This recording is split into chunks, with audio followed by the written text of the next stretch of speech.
کہ ہمارے ہاں بچے پیدا ہوا میں اسے لے کر نبی کریم صلی اللہ علیہ وسلم کی خدمت پہ حاضر ہوا۔ آپ صلی اللہ علیہ وسلم نے اس کا نام ابراہیم تجویز کیا فرمایا اور کھجور کی گٹھی دی، اور ایک دوسری روایت میں ہے کہ آپ صلی اللہ علیہ وسلم نے اس کے حق میں دعا فرما کر مجھے دے دیا، اور یہ ابو موسیٰ رضی اللہ تعالیٰ عنہ کا سب سے بڑا لڑکا تھا۔ بخاری۔ انس رضی اللہ تعالیٰ عنہ اور ابو طلحہ رضی اللہ تعالیٰ عنہ کے بچے کی پیدائش کا ذکر کرتے ہوئے فرماتے ہیں کہ ابو طلحہ نے مجھے کہا کہ اے نبی کریم صلی اللہ علیہ وسلم کی خدمت میں لے جاؤ اور اس کے ساتھ کچھ کھجوریں بھی دے۔ آپ صلی اللہ علیہ وسلم نے اسے لیا اور دریافت فرمایا کہ کچھ ساتھ لائے ہو؟ عرض کیا جی ہاں، کچھ کھجوریں ہیں۔ آپ صلی اللہ علیہ وسلم نے لے کر انہیں چبایا اور اپنے دہن مبارک سے نکال کر بچے کے منہ میں رکھ دیں اور عبداللہ نام رکھا۔ نوٹ: اہل علم کا اس بات پر اتفاق ہے کہ نمرود کو کھجور سے گٹی دینی چاہیے، اور اگر کھجور دستیاب نہ ہو تو پھر جو بھی میٹھی چیز مل جائے گٹی دینے والا اسے خوب چبائے حتیٰ کہ وہ اس قابل ہو جائے کہ نومولود نکل سکے۔ گٹی دینے والا کوئی نیک آدمی ہو، اور اگر نیک آدمی وہاں موجود نہ ہو تو بچہ اس کے پاس لے جایا جائے، جیسا کہ حدیث سے ثابت ہے، جس سے یہ بات بھی واضح ہو جاتی ہے کہ بچے کو پیدائش کے فوراً بعد گھر سے باہر نکالا جا سکتا ہے، اور جو لوگ 40 روز تک گھر سے نکالنے سے منع کرتے ہیں اس کی کوئی دلیل نہیں، ورنہ صحابہ کرام رضی اللہ تعالیٰ عنہ ایسا نہ کرتے، اور اگر لالمی کی بنا پر ایسا کر بیٹھتے تو رسول اللہ صلی اللہ علیہ وسلم ضرور رہنمائی فرماتے، جبکہ کوئی ایسی حدیث موجود نہیں ہے جس میں رسول اللہ صلی اللہ علیہ وسلم نے نومولود کو معینہ دنوں تک گھر سے نکالنے سے منع فرمایا۔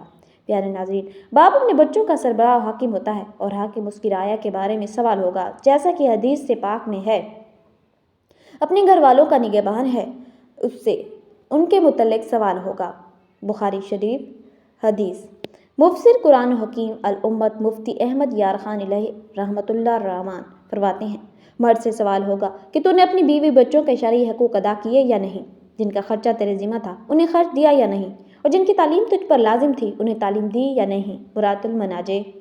تفسیر صراط الجنان میں ہے، جہاں مسلمان پر اپنی اصلاح کرنا ضروری ہے، وہیں اہل خانہ کی اسلامی تعلیم و تربیت کرنا بھی اس پر لازم ہے، لہٰذا ہر مسلمان کو چاہیے کہ وہ اپنے بچوں، بیوی اور گھر میں جو افراد اس کے ماتحت ہیں ان سب کو اسلامی احکامات کی تعلیم دے یا دلوائے، یوں ہی اسلامی تعلیمات کے سائے میں ان کی تربیت کرے تاکہ یہ بھی جہنم کی آگ سے محفوظ رکھیں۔ صراط الجنان۔ پیارے ناظرین، اولاد اللہ کریم کی بڑی عظیم نعمت ہے، اس نعمت کی قدر یہ ہے کہ اس کی اچھی تربیت کی جائے، تبھی یہ نعمت ہوگی، وگرنہ کتنے ہی ایسے لوگ ہیں جو اولاد کی صحیح تربیت نہیں کرتے، نتیجتاً ایک وقت آتا ہے کہ اپنی اولاد کے ہاتھوں دکھ اور تکلیف اٹھاتے ہیں۔ یاد رکھیے، بچے کی پرورش میں باپ کا کردار انتہائی اہم ہے۔ اللہ کریم نے باپ کو جنت کے درمیانی دروازے کا مقام عطا فرمایا۔ سنن ابن ماجہ۔ ہر صاحب اولاد مسلمان پر باپ کے ہونے کے ناطے بہت سی ذمہ داریاں، رسپانسبلٹیز بھی لازم ہوتی ہیں۔ اسے اپنے بچے کو زمانے کے سرد و گرم راستوں پر چلنے کا ڈھنگ سکھانے کے ساتھ ساتھ ان کے تعلیم و تربیت پر بھی توجہ کرنی چاہیے۔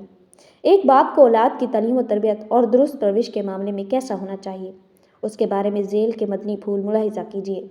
بیج کتنا ہی اچھا عمدہ ہو، گلشن کی رونق اسی صورت میں بڑھتا ہے جب زمین بھی زرخیز ہو۔ ماں بچے کے لیے زمین کی حیثیت رکھتی ہے، لہٰذا باپ کو چاہیے کہ نیک سیرت، صالح، اچھی عادت والی اور نیک خاندان کی عورت کا انتخاب کرے، کیونکہ ماں اور اس کے خاندان کی اچھی یا بری عادت کل اولاد میں بھی منتقل ہوں گی۔ رسول کریم رؤوف رحیم صلی اللہ علیہ وسلم نے ارشاد فرمایا، عورتوں سے ان کے حسن کی وجہ سے نکاح نہ کرو، اور نہ ہی ان کے مال کی وجہ سے نکاح کرو، کیونکہ ایسا نہ ہو کہ ان کا حسن اور مال انہیں سرکشی اور نافرمانی میں مبتلا کر دے، بلکہ ان کی دینداری کی وجہ سے ان کے ساتھ نکاح کرو، کیونکہ چپٹی ناک اور سیاہ رنگ والی کنیز دیندار ہو تو بہتر ہے۔ سنن ابن ماجہ۔ ایک اور حدیث پاک میں ہے کہ عورتیں اپنے ہی بہن بھائیوں کے مشابہ بچے پیدا کرتی ہیں۔ الکامل فی ضعفا الرجال۔ یاد رکھیے، بچے کے سامنے جو بھی کیا یا بولا جاتا ہے بچہ ویسا ہی کرنے کی کوشش کرتا ہے۔ ایسے مواقعات ہیں کہ بچہ ماں کے پیٹ میں بھی سیکھتا ہے، لہٰذا بچہ خواہ ایک دن کا ہو، باپ کو چاہیے کہ بچے کے سامنے ہمیشہ اچھی بات اور اچھا کام کرنے کا التزام کرے، بچے کے سامنے توک تار ابے تبے نہ کرے، یہاں تک کہ بچوں کی امی اور دیگر افراد کو بھی مہذب انداز سے بلائے اور شفقت و مہربانی اور عزت افزائی کے الفاظ استعمال کرے۔ ایک اسلامی بھائی اپنے بچوں کے سامنے دوسرے بچوں کو بھی بھائی جان کہہ کر بلاتے تھے، چنانچہ بچے بھی اس کو بھائی جان کہتے تھے۔ ایک دن نام لے کر پکارا تو بچے بھی نام لینے لگے۔ باپ اور اولاد کا رشتہ بڑا عظیم رشتہ ہے۔ جب بچے اپنے باپ سے قریب ہوتے ہیں وہ زندگی کی کئی دشواریوں، ڈیفیکلٹیز سے بچے رہتے ہیں۔ باپ کو نرم مزاج، پولائٹ ہونا چاہیے۔ اگر باپ شفیق اور تعاون کرنے والا ہو تو بچہ بھی مثبت یعنی پازیٹیو اثر لے گا۔ جن بچوں کو باپ سے شفقت، محبت اور تحفظ کا احساس ملتا ہے تو وہ بچے زندگی میں کامیاب رہتے ہیں۔ باپ سے بچے کا یہ تعلق بچے کو اس بات کا احساس دلاتا ہے کہ کوئی اس پر نظر رکھتا ہے، اس کا خیال بھی رکھتا ہے۔ اگر باپ بچے والا، بے جا پابندی لگانے اور روب جمانے والا ہوگا تو بچہ بھی انہی رویوں کو اپنائے گا۔ لہٰذا ایک باپ کا مزاج ایسا ہونا چاہیے کہ بچہ کھل کر اپنے دل کی بات کر سکے، بڑھتی عمر میں پیش آنے والے مسائل اور پریشانیوں کے بارے میں کھل کر اظہار خیال کر سکے۔ باپ کو چاہیے کہ بچوں کی بچپن ہی سے اچھے انداز میں تربیت کرے۔ اولاد کی نافرمانی کا سبب اکثر یہ ہوتا ہے کہ بچپن میں ان کی درست تربیت نہیں ہوتی۔ یہی وجہ ہے کہ ایک شخص نے اپنے باپ سے کہا، تم نے میرے بچپن میں مجھے ضائع کیا، اب تمہارے بڑھاپے میں تمہیں ضائع کروں گا۔ فیض القدیر، تخت الحدیث۔ پیارے ناظرین، اب بات کرتے ہیں نافرمان اولاد کی کہ کہا جاتا ہے کہ نافرمان اولاد ان کے والدین کی ہوتی ہے جن والدین نے اپنے والدین کی نافرمانی کی ہوتی ہے۔ حالانکہ ایسا نہیں ہے۔ اکثر وہ والدین جو اپنے والدین کی انتہا خدمت کر کے اور ان سے دعائیں لے کر زندگی کو گزارا ہوتا ہے، لیکن ان کی اولاد نافرمان نکل آتی ہے۔ وہ اپنے ماں باپ کی نافرمانی کرتی ہے، حتیٰ کہ کوئی بھی بات نہیں مانتی۔ اور اب جو دور جا رہا ہے اس میں اکثر دیکھا گیا کہ وہ اولادیں جو بہت زیادہ نافرمان ہوتی ہیں، حتیٰ کہ اپنے ماں باپ کے سامنے کسی بھی قسم کی بات کہنے سے ٹلتی نہیں ہیں۔ آج کا وظیفہ ایسی اولاد کے لیے ہے جو بہت ہی زیادہ نافرمان ہے، ماں باپ کا کہا نہیں مانتی، ان کے لیے یہ بہت ہی خاص وظیفہ ہے۔ اب اس پر عمل کیجیے تو اللہ تبارک و تعالیٰ آپ کی اولاد کو بھی فرما بردار بنا دیں گے انشاءاللہ۔ پیارے ناظرین، بے شک اللہ تبارک و تعالیٰ کے نام میں اور اللہ کے کلام میں بہت ہی زیادہ برکت ہے۔ اگر ہم پورے یقین کے ساتھ اللہ تبارک و تعالیٰ کو پکاریں تو اللہ تعالیٰ ہماری فریاد کو ضرور سنتے ہیں۔ اللہ تبارک و تعالیٰ کے صفاتی نام میں سے ایک نام جو بہت خوبصورت ہے، اللہ کو بہت پسند ہے۔ اگر ہم اس کا وظیفہ کر لیں تو اللہ تبارک و تعالیٰ ہماری حاجت کو، ہماری مراد کو ضرور پورا کر دیں گے اور ہماری نافرمان اولاد کو فرما بردار بنا دیں گے۔ یہ بہت ہی آزمودہ وظیفہ ہے۔